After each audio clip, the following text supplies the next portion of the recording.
उत्तर प्रदेश सरकार के दावों का पोस्टमार्टम। सब अच्छा करने वाली सरकार की सच्चाई। सरकार से आवाम के सवाल और सवाल का जवाब। क्या वाकई प्रदेश में हालात एकदम सामान्य हैं?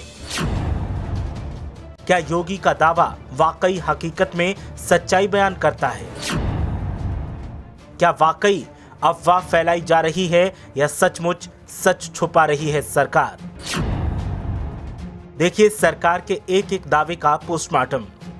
एक तरफ उत्तर प्रदेश के अस्पतालों के बाहर मरीजों की लाइन लगी है। ऑक्सीजन और दवाई न मिलने से मारामारी है और सरकार का दावा है कि प्रदेश में ना तो ऑक्सीजन की कोई कमी है और ना ही दवाओं की। राज्य में कोरोना संक्रमितों के लिए जीवन रक्षक दवाओं का अभाव नहीं है। सरकार के इस दावे कदम न्यूज 18 चैनल की ये खबर निकाल देती है। आगरा में एक महिला पति को मुंह से ऑक्सीजन देती रही, लेकिन अस्पताल में ऑक्सीजन नहीं मिली। पीड़ित के पति की मौत हो गई। इसके बाद एक और हेडलाइन न्यूज 18 की देखिए, जो आगरा से ही है, जिसमें शव ले जाने के लिए एम्बुलेंस नहीं मिली तो बेटा पिता के शव को कार की छत पर बांधकर शमशान ले जाने के लिए मजबूर हो गया। और प्रदेश के मुखिया का दावा है कि प्रदेश में सब बेहतर चल रहा है, किसी भी तरह की कोई अव्यवस्था नहीं है। हकीकत तो ये है कि योगी जी के गृह जनपद गोरखपुर का जनाजा अब ट्विटर पर लोग निकाल रहे हैं और फिर भी पूरी की पूरी कैबिनेट झूठे दावे करने में लगी है। ये झूठ खुद गोदी मीडिया के ही कई चैनल और उनकी वेबसाइट्स खोल रही है।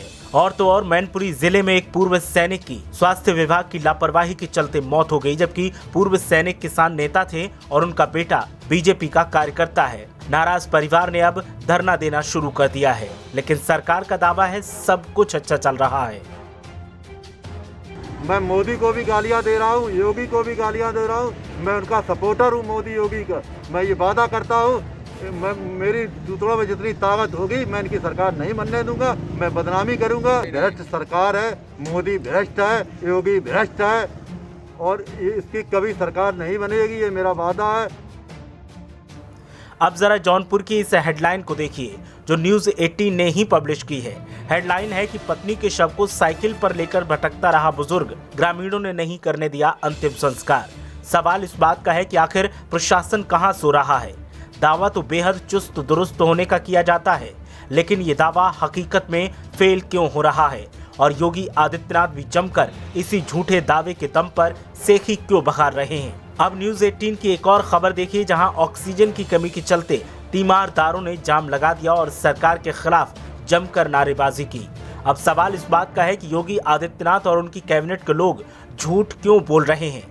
तो बीजेपी नेताओं का जवाब आता है कि प्रदेश में लोग अफवाह फैला रहे हैं, जबकि हकीकत एकदम कंट्रोल में है।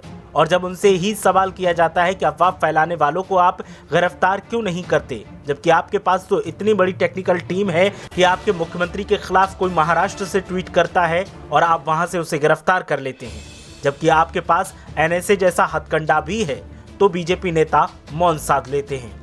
और योगी आदित्यनाथ के दावे पर दूसरा तर्क आता है कि प्रदेश में लोग पैनिक ना हो, इसलिए सरकार ऐसा दावा कर रही है। और ये बात कोई और नहीं, बीजेपी के ही नेता दबी जुबान में करते हैं। सवाल इस बात का है कि क्या झूठ बोलकर सरकार लोगों को धोखा नहीं दे रही है? क्या झूठ बोलकर सरकार और लोगों को लापरवाही के लिए नहीं उकसा रही है? और पहले भी ऐसा किया गया है। सरकारी तंत्र ने पहली लहर के बाद दावा किया था कि सब ठीक है, तो लोग मनमानी पर उतर आए और जमकर लापरवाहियां की गई, जिसका नतीजा अब सबके सामने है। और अब सरकार को पता है कि उसके पास संसाधन कम हैं और जो है वो नाकाफी हैं, फिर भी सरकार झूठे दावे करके लोगों को लापरवाही करने के लिए उकसा रही है। किसी भी शहर के किसी भी बाजार में निकल जाइए, लोगों की भीड़ ऐसे मिलेगी जैसे कोरोना नाम की बीमारी है ही नहीं। आखिर ऐसा क्यों किया जा रहा है? तो विपक्ष कहता है कि छवि को चमकाने के लिए लोग मरते हैं तो मरते रहें। ब्यूरो रिपोर्ट, मीडिया हलचल।